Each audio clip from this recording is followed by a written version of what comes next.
When we come with that heat, we got skip on the.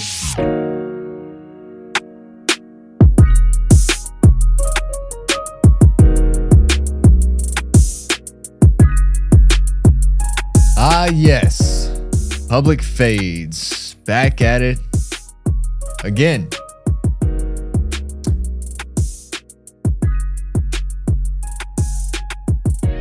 Hey, you remember when we went 3-0, 2-0 in honorable mentions, 5-0 total in one episode?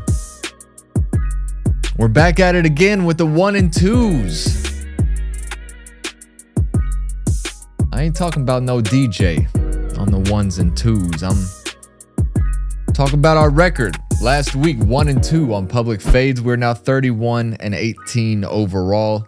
2 and 2 in honorable mentions. Just a bad week to go against the public. I mean, we've seen in the last few weeks water finding its level, whether that's just me picking the wrong games that fit the model, or just the public in general winning in the weekend. But yeah, we're back at it.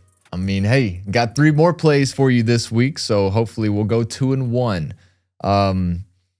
But for those just now joining us, before we get into the results from last week, this is Public Fades. I go through the NFL slate. I find certain games that I like the matchups where I feel like maybe the wrong team is favored, or most of the public is riding heavy on one team, and we fade and we go the other way.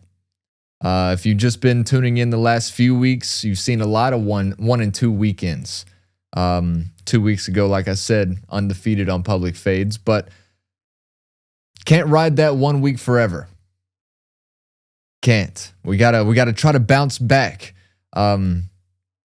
Before, the last few weeks, we were 25 and 12 at one point. That was halfway through the NFL season, and since then we've broken even.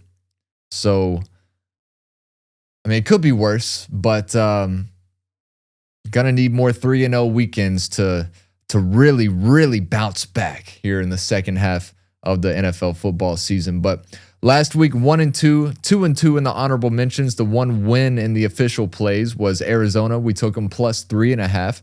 The line was plus 2.5, and I didn't really like it, so I bought it down a point, thinking Baker might be playing, which he did. And Tampa Bay ended up winning by 3, 20-17. So that's one where I'm glad we bought the point down, because if we didn't and we still rode with Arizona, we would have went 0-3. So that 1 point definitely saved us a little bit. The 2 losses came with Pittsburgh plus 3.5 at home against Buffalo. Now, Pittsburgh did lead at halftime, and it was looking like this was going to be a game that Pittsburgh might end up winning outright, and just absolutely fell apart in the second half against Buffalo. Ended up getting outscored 23-0 in the second half. And as you see, didn't win that one. Didn't cover. Wasn't even close. So if I would have known that Pittsburgh was going to fall apart like they did, we would have stayed away. But hey, this is why we play. This is why we do what we do here at Public Fades. We've been very successful this year at times. And here in the last 3 or 4 weeks, we've kind of hit a rut. But the third and final loss came with the third and final, well, I don't know how many times I've rode with this team, but it's probably the final time I'm going to ride them. I think Las Vegas might be on the Public Fades banned list, joining Cincinnati and joining Green Bay. So Raiders plus 9.5. The back door was open through the whole game. A lot of times that's going to happen with the spread this big, but Las Vegas only found the end zone twice. I felt like this was going to be a week that, they just keep it simple, back to the fundamentals. And didn't really have my eyes on that game as much, didn't really see how it all played out, but I was paying attention to that total, the score that is. 31-14 loss, did not cover 9.5. I think it was 93 maybe % of the money was on Los Angeles. Yeah, the Chargers. I was thinking maybe Las Vegas, but no. Las Vegas is the one that let us down in that one. So 1-2 in official plays, honorable mentions 2-2. That was the Saints plus 5.5. They were down, I think it was 16-0 at one point, down at the half. And then the Saints were able to backdoor cover. They had a chance to tie it on a 2-point conversion. It was 19-17. They went for the 2-point conversion, didn't get it. Not only did they not get it, it was an interception returned to the house by Minkah Fitzpatrick. And that one was basically what sealed the deal for Miami in that one. But the Saints did cover the plus 5.5. Another team that covered the 5.5, Washington against Denver at home. They ended up losing in overtime. This is back-to-back with a bye in between. Back-to-back losses in overtime for Washington. They lost 27-26. Denver is one of those teams. They just keep finding ways to win. It was 20-20 going into overtime. Then Denver scored a touchdown with R.J. Harvey. And, hey, Marcus Mariota is doing his thing with Washington. I'd like to see if he can, get a spot maybe somewhere else where he can be a starter. Hey, Las Vegas. I'm looking at maybe Arizona. Maybe what's another team that's down in the dumps and needs a quarterback? Cleveland. He could do it with Cleveland, I feel like. Marcus Mariota is a dog. He led them back, scored a touchdown, and they ended up going for 2 for the win, as they should, in my opinion. And it was a wide open pass into the end zone. It was going to be a successful 2-point attempt. Washington was about to win the game, and the pass was batted down at the line of scrimmage to secure the win for Denver. Like I said, they just keep finding ways to win. They're a very good team, but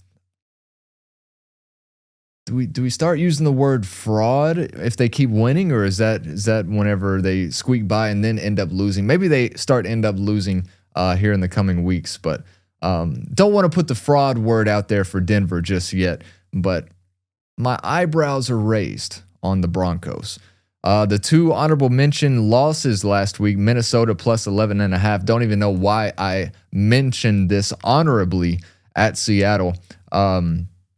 Max Brosmer, debut, undrafted rookie, 26-0 loss at Seattle. So kind of saw the writing on the wall with that one. 11.5 is a lot of points. That's the only reason why I even mention this, because there's a lot of ways you can cover 11.5 points. You don't even necessarily have to keep it close for much of the game, but yeah, just an all-out bad performance for the whole Vikings offense. But Tennessee plus 6.5 also didn't cover. That was at home against Jacksonville. They lost 25-3.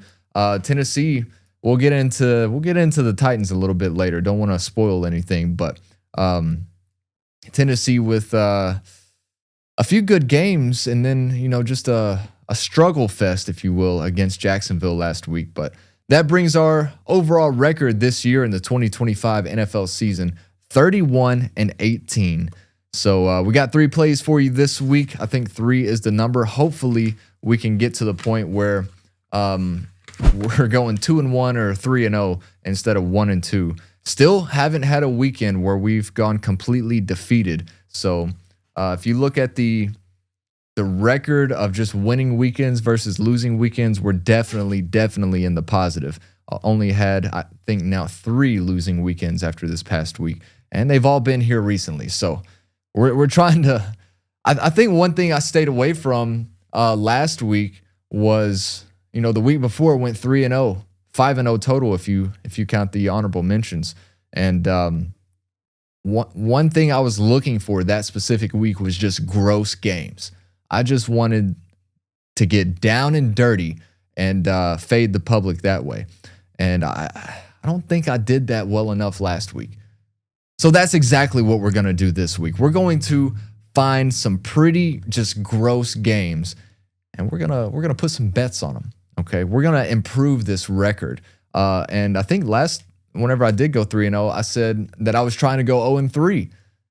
Hey, let's try it again this week. We're trying to go 0-3 once again here on Public Fades, because I can't even do that whenever I try.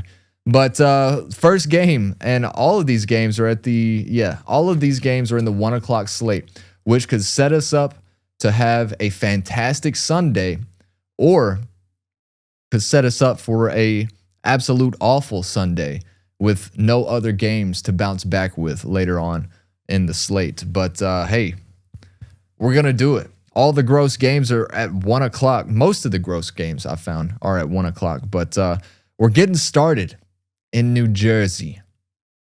The Dolphins -3 at the Jets. We got not a whole lot of money. This isn't really fading the public in the sense that we've done all season, but 55% of the money on the Jets, 59% of the bets on Miami.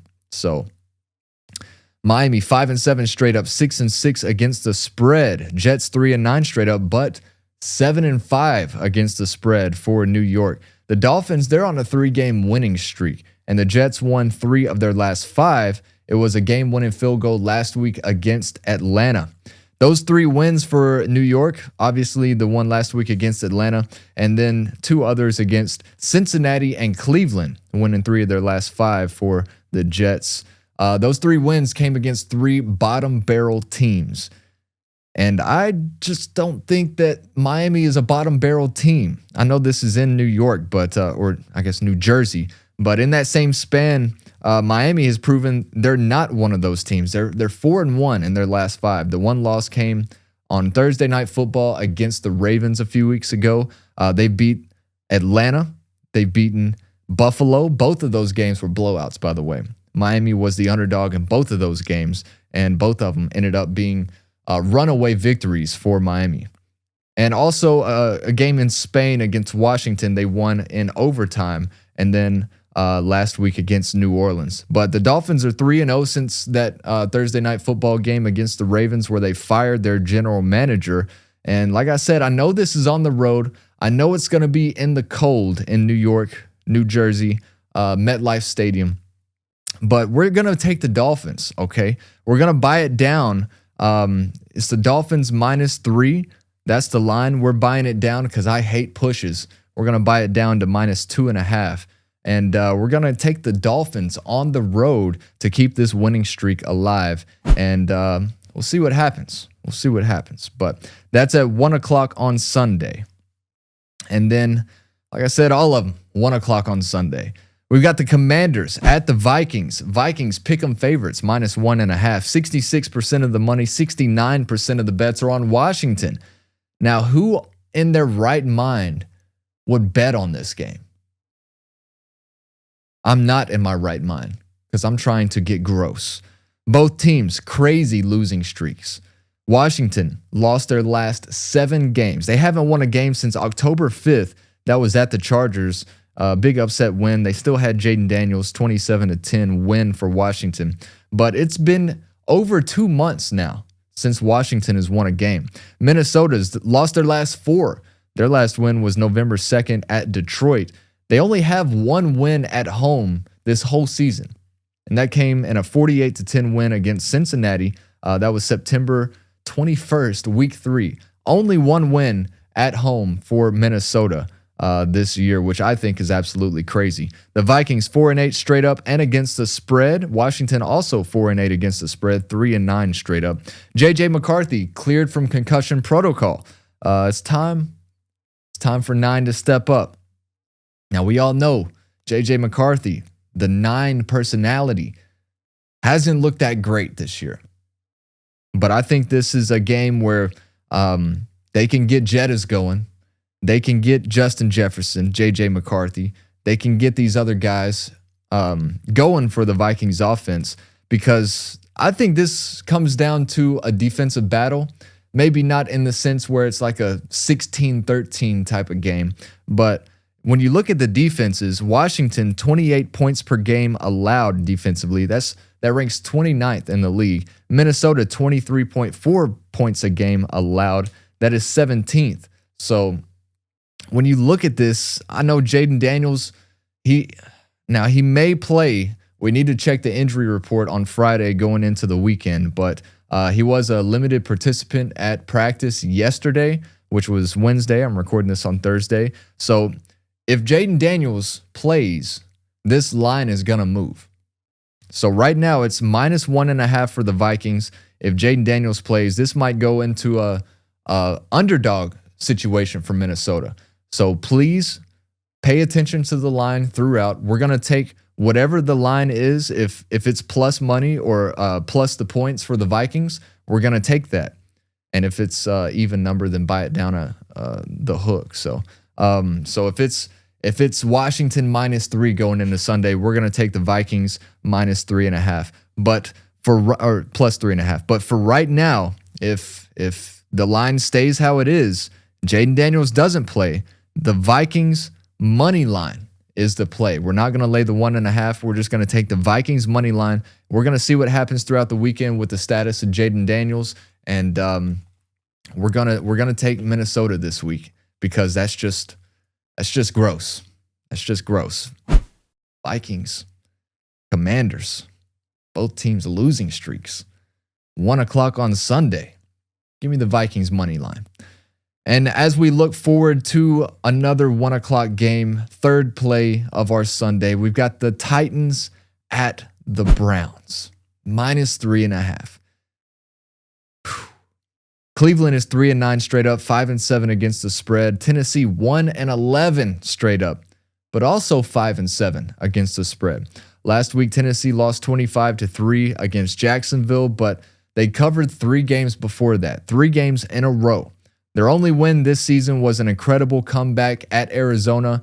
Cleveland, that was whenever the running back was just breaking free 70 yards down the field and then fumbled it at the goal line. Great play from the Titans defender chasing him down, but also like, dude, what are you doing? Tennessee came back and won that one. Cleveland beat Las Vegas 2 weeks ago. Las Vegas, come on. That was Shedeur Sanders' first start, but they were shut down last week against San Francisco 26-8.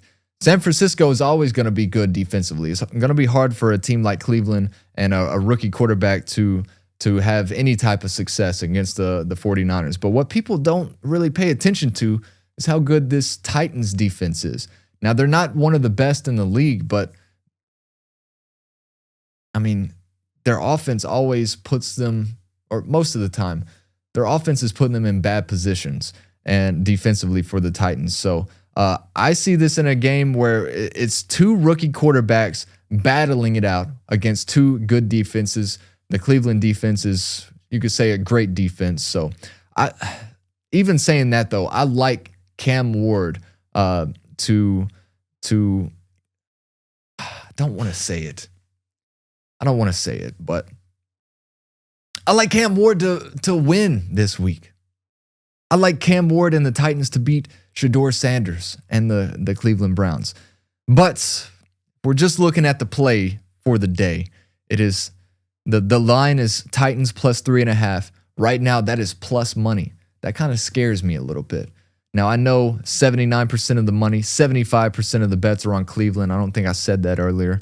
But with it being plus money for plus 3.5 on the line, kind of worries me a little bit. So we're going to buy it down a full point. We're going to go Titans plus 4.5 at Cleveland on Sunday at 1 o'clock. So those are the 3 plays. Now, we also, as we always do, we got to get to the honorable mentions as well. So we got 4 plays that either these all fit the model. Let's just say that. But some of these teams I don't want to bet on, and some of these teams I don't want to bet against. So first one, Atlanta at home against Seattle. Seattle minus 7-point favorites. 67% of the money, 71% of the bets are on Seattle. I would buy the hook on that one and take Atlanta plus 7.5 at home. Keep it within a touchdown score. Saints at the Bucks, also at 1 o'clock, minus 8.5 for the home team. Tampa Bay, 87% of the money, 75% of the bets on the Bucks. Now, we saw the Saints, they got down 16-0 against Miami last week. Almost were able to come back and tie it up if it weren't for that 2-point conversion that was intercepted for 2 points the other way. But 8.5 is a lot of points. And the Bucks have been struggling offensively here lately. And those struggles may continue this week. I like the Saints plus 8.5. Denver at Las Vegas at 4 o'clock. As we said before, I think I'm done on the Raiders. I think I'm done. I'm waving the white flag.